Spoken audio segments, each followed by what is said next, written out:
Oo nga pala mga guys, hindi ko na napakita dito sa video yung decrease ng number of directors.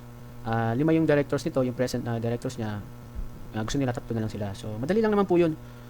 I-click nyo lang po yung increase decrease ng number of directors. Then lagyan nyo lang from kung ano, tulad dito nilagay ko from 5 tapos 2, 3 number of directors. Yun lang po, tapos save nyo. Okay na po yun mga guys. Madali lang naman po yun. So dito po tayo sa secondary purpose na ginagawa natin. Mahaba po ito mga guys. So kinopy paste ko na yan. Yung bago nilang secondary. Yung primary, yung dati nilang secondary ito, type natin. So ito, paalala lang po mga guys. Hindi kasi pwedeng maging dalawa yung category ng iyong line of business. Halimbawa, ayan, trading. Alam naman, trading malawak yan. Kung ano-ano mga ititinda. Trading ka. Tapos biglang papasok ka sa mining o kaya financing. Malayo na ang kategory niyan. Kaya hindi po yan pinapayagan ng SEC. Papanibagong registration po kayo niyan para sa financing or mining company. Kasi kung ilalagay mo siya sa secondary purpose naman kasi wala naman na pinagbabawal dyan, wala namang limit dyan. Kung anong gusto mo, yan, pwede po yan dyan, pasok. As a secondary purpose lang po yan. Yung kadalasan po ang tinitingnan, lalo na ni BIR, is yung primary. Yan talaga ang pinaka-line of business natin. May code pool kasi yan na maglilink sa BIR. So, kung ano talaga yung major industry po ninyo, yun po kayo. Kumbaga, alternative lang po yung secondary purpose. Pwede nyo rin po yan pagsabayin, yan. Pwede naman, pero dapat mas related sa sa primary nyo. Hindi na masyadong malayo. So, balik tayo dito sa ating video, no, na medyo napahaba ang explanation ko.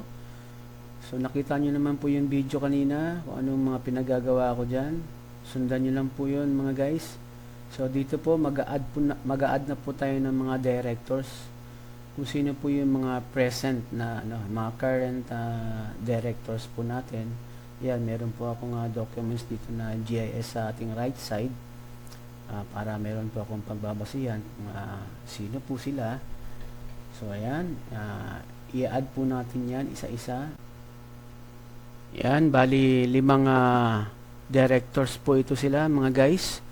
Kung ilan po yung mga directors po ninyo, ipasok nyo po lahat. Mas maganda po kasi para po makapirma po silang lahat.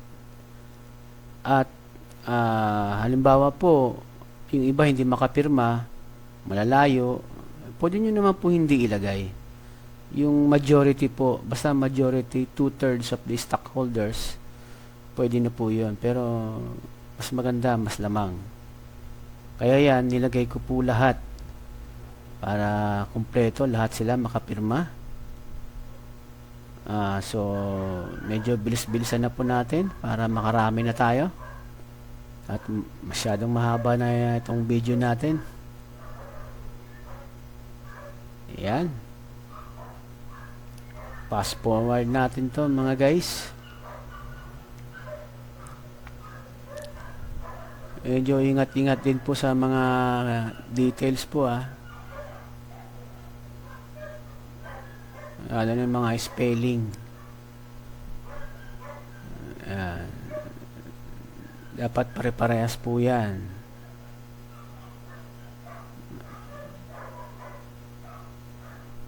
Kung ano yung address, yung TIN,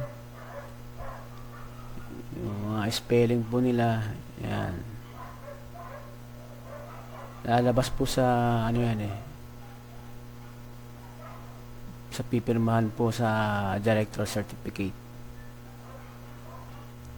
Yan, dito naman po sa corporate secretary, yan, i-type nyo rin po kung sino po yung corporate secretary ninyo. Ilagay nyo rin po yung mga detalye nya. And, next na po tayo. Ito na. Malapit na tayo sa dulo. Ito na po, lalabas na po yung template. Yan, ida-download nyo po yan mga guys. Yung template na yan sa amendment form at saka itong affidavit. Da-download nyo po yung dalawa na yan. Yan, di-download ko na po. Yan po yung pipirmahan po nila. At ipapanotaryo nyo po yan mga guys. Huwag nyong kalimutang ipanotaryo. Yan, ito naman po sa may other documents. Diyan nyo po i-upload yung ina-edit na amended articles. Yan, nakakalimutan yan dyan eh. Yung iba hindi alam kung ano i-upload yan. Diyan po yun i-upload sa may others. So, medyo i-cut na natin to. Masyadong mahaba na. So, magpa-part 2 tayo mga guys. Kaya, abangan po natin mga guys ang next upload po natin ang part 2 po nitong ating amendments. So, maraming salamat po sa panonood po ninyo at pakikinig ng aking mahabang kwento. So, thank you for watching po mga guys. Kaya, abangan na lang po natin ang part 3 ng ating tutorial sa ating amendments.